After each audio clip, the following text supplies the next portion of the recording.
Hi, this is Sun. In this video, I will talk about the law of attraction. And this video is for people who have some experience with the law of attraction because I will talk about the deeper meaning of the law of attraction. So if you have actually used it before and didn't seem to work and you wonder why, you will be able to get the answer in this video. And also, for those who have used the law of attraction before and have attracted what you want but still remain unhappy, I believe this video is very well timed for you. So looking back, I feel like there were 3 stages of understanding about the law of attraction over the past several years through my spiritual journey. So I will explain how my understanding of this law of attraction changed and evolved over time throughout these 3 stages. I'll say the first stage was when I was first introduced to law of attraction back in 2006. It was through the book The Secret, many of you are familiar with. And when I first heard this, it really resonated with me. I was kind of excited about it. And I did my best to apply it to attract what I want, right? And you know what? Some of the things I did attract at that time, but many times I did fail. And so at that time, I didn't have a full understanding of why it didn't attract what I wanted. And so I kind of attributed that to the fact that I couldn't really maintain the state of high frequency, right? So, according to the book, you gotta have the sense of having it already. And at that time, I couldn't maintain that sense of having it already. So I thought, that's why it didn't work. But I didn't really doubt that law, but I kind of gave up on the fact that I may not be able to use this law for myself. Now, when I think about it, when I look back, my view of law of attraction at that time was kind of limited because I was looking at it as a simple means of making my wishes come true, right? In a way, it's kind of self-centered, right? The universal law is for my wishes to come true, right? So I'm not saying that it exists for my wishes to come true, but my perspective of approaching that law was that I was all interested in using it to make my wishes come true. And of course, with that kind of a limited perspective, this law doesn't work for me personally, for limited perspective, right?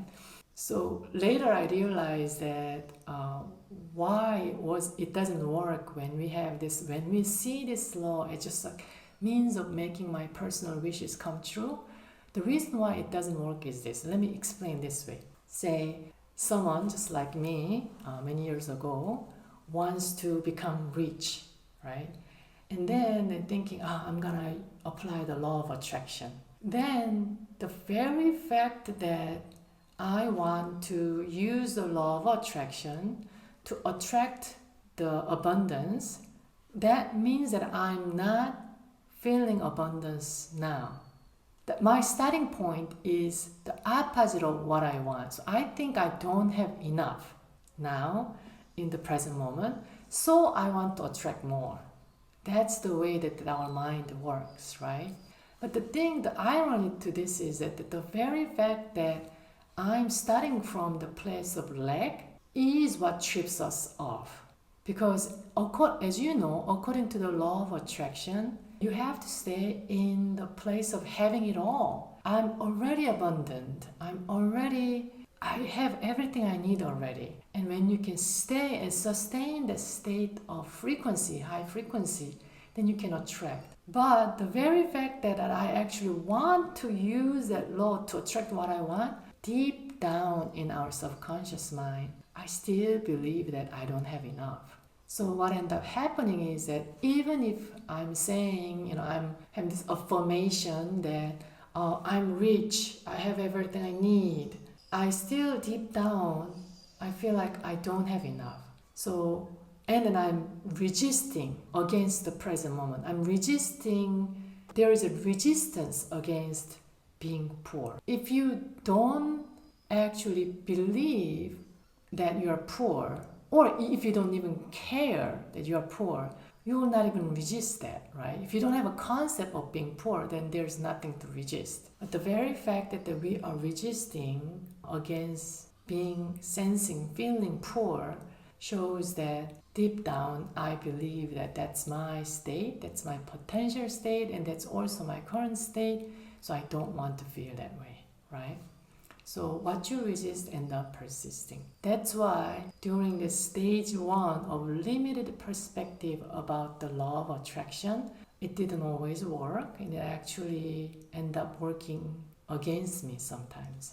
How does this resistance goes away? I actually stumbled upon the answer to this question when I working at the State Department, and at that time, and I told you in my previous video, I had my first glimpse of awakening, and I realized that happiness is from within. So once I kind of realized that the happiness really is from within, not from outside, and that understanding started to settle into my whole being, then I started started seeking less from outside. Like I didn't really need much to be content, other than bringing my attention back into the present moment. Until then, my mind was always like looking for something else, racing for the next thing, next achievement and stuff like that. But then after that realization that the happiness is within, in this present moment, I really started appreciating present moment more, and I found myself relaxing more and enjoying little things in life and accepting whatever is appearing in front of me more often. And here is the irony. As I relax more and not wanting much, I actually started becoming better magnet. So I attracted a lot of things at that time. So for the first 3 years after that glimpse of awakening, I essentially received everything I asked for.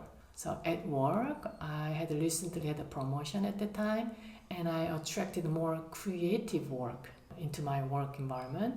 And then I also had a lot of overseas travel opportunities and like work opportunities, and there were some leadership training opportunities. Even at home, our like income doubled, and these kind of like a materialistic abundance came, and also the kind of professional opportunities I wanted to have just came very, very easily. What was interesting thing was I didn't really care much either.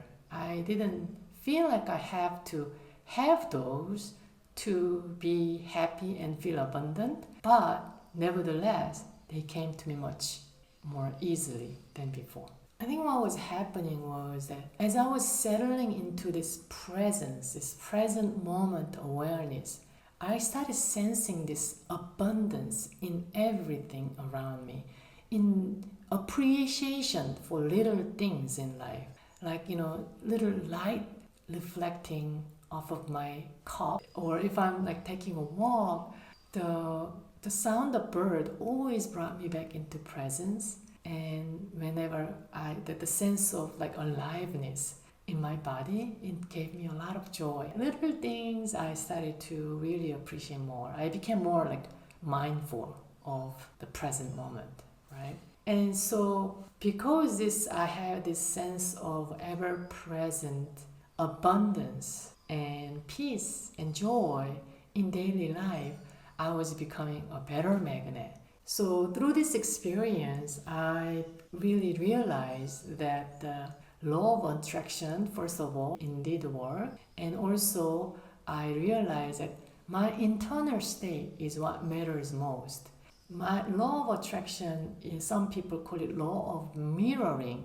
So it reflects what's internal, the state of being, into the outside. And because I didn't really work hard, I didn't work harder, actually I worked less and I was much more relaxed. I also realized that the state of being matters more than doing when it comes to manifesting.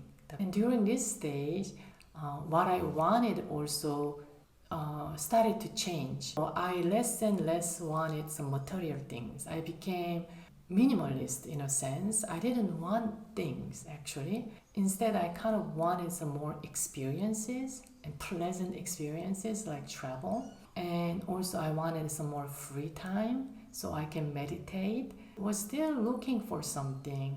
It was as if before it was external achievement what I was going after. And this time it was more like internal peace. And I wanted to be more permanent. I wanted to have more permanent peace, and I wanted to be present all the time. That kind of desire started to like bubble inside of me. I think this lasted about 3 to 4 years at the State Department, and then I had a drastic changes in my life, and I ended up living in South Korea for a while. I just can't explain all the details because there are so many synchronistic events that led me to that living in Korea situation. It was as if the life was gently guiding me to move into the life more freedom and ease. So I ended up being in South Korea for a while, and for quite a while I was a little confused. I no longer had this external motivation. Like I didn't really feel like going after external achievement anymore, but at the same time I didn't have any like internal motivation either. So I didn't feel like doing anything. So actually I didn't do anything for 3 or 4 years. My number one priority at that time when I look back was staying in this state of peace and happiness and presence. And as I was getting more and more comfortable and peaceful with not doing anything and just being, my internal state started to get reflected again in the outside. So although I wasn't working for quite a while, several years, our investment went pretty well and we became more abundant than ever financial wise. And then circumstances kept appearing to lead me to more peaceful and more free, abundant life. So this was really deeply when I really started to understand, wow, it is true that we do create our own life from within, not from outside. That was a very interesting time. Of course, it was not without challenges, and in fact, during this time, the COVID started, and also my husband was diagnosed of cancer. But interestingly, throughout this challenging time, my presence even got more intensified, and I had one of the most blissful and grateful moments of my life during this time. So once again, I reaffirmed to myself that it's not the external condition that brings me the happiness, it's the internal state of being, and being present is what brings the happiness. That's what matters. And the law of attraction is the law of mirroring. Our life, external life, is the reflection of my internal state of being. And then after that, I would say the third stage started, interestingly, after all the wishes that I wanted came true. It was several months, almost a year, after when my husband recovered from cancer. So all these things I wanted, right? So all the free time, money, and health all came back, and I started feeling dissatisfied. Isn't it interesting again? So I was starting to feel a little unease at that time, and it was as if we had this crisis situation. And during that time, I was very intensely present, and I got out of the crisis situation. Everything was fine. Now I was suddenly sensing this subtle discomfort in my dissatisfaction in myself. So once again, I confirmed it's not the stuff from outside. It's not the external condition. That was quite disappointing because I was meditating a lot. I was listening to some spiritual teachings in YouTube. I was reading some books and stuff like that. And I tried to be present all the time and be appreciative all the time. But I couldn't. And I was upset at myself. I was getting more and more frustrated about my spiritual path. And then one day, I saw this Korean YouTuber and saying that she said she had realized that she had become more strict on herself once she started taking her spiritual path. And then she said that, when she said that, it just hit me hard. And I realized, oh my God, this was what was happening with me too. I was becoming very strict about myself. I was kind of scrutinizing my behaviors. Are you present enough? Or are you appreciating enough? And I realized that, oh my God, I became a spiritual seeker, and it's a different form of seeking external things. Like, say, for example, before the first glimpse of awakening, I was always seeking external stuff, right? Achievement and material gains. And after spiritual awakening until now, I was seeking to be in the permanently peaceful state. And that really hit me hard for a while. And I started looking into myself more. And you know what I found? I realized that all along in my entire life, I was the worst critic of myself. I was always looking at myself with a critical eye. Before, I was telling myself, why aren't you smart enough? Why aren't you competent enough? Why aren't you working hard enough? Now I was looking myself and say, why aren't you being present enough? Why aren't you loving enough? Why aren't you be more spiritual enough, pure enough? And entire time I was trying to change myself. And when I looked deeply into myself, I realized that there was a fear and shame in me. There was a fear of abandonment and resistance to feeling shameful. That was deep down here. And I also realized that I carried this fear all along throughout my life since I was born. I was a baby. I'm the youngest, number sixth daughter of a family who wanted a boy so much. And when I was born, I was almost giving up for adoption. I didn't, but still I heard about the story. And I realized that there was a subconscious fear about being abandoned. And I realized that I was trying to prove myself. In my entire life, I was trying to get an approval. And the deeper I go into this fear of abandonment and the avoidance of shame, there was a desire for love and acceptance. And I realized that in all my life, I just wanted to be accepted for who I am, and I wanted to be loved. That's all I wanted. And everything I was seeking to manifest so far, like material gains or any acknowledgement or achievement or a pleasant experience, all of them were this substitute for this unconditional love and acceptance that I wanted to have. So once I discovered this, it completely changes my view about the law of attraction and then the life itself and about myself. I started giving myself that love that I wanted all along. It was the beginning of the reconciliation between me and myself. And so ever since then, I no longer reject negative feelings because I realized that underneath all these feelings, there's simply a very deeply wounded person, not the evil ego that I have to get rid of.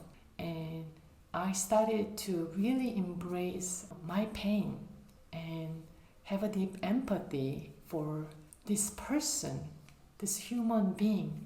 And as I started to learn how to be myself for who I am and practicing this unconditional self-love, not the conditional love that I was going after, this unconditional self-love, I began to understand that the imperfection is what makes who I am. The ultimate irony is that by understanding and embracing this imperfect side of myself, I felt more at ease than ever, and I felt more perfect than ever. There is no boundary in this unconditional love.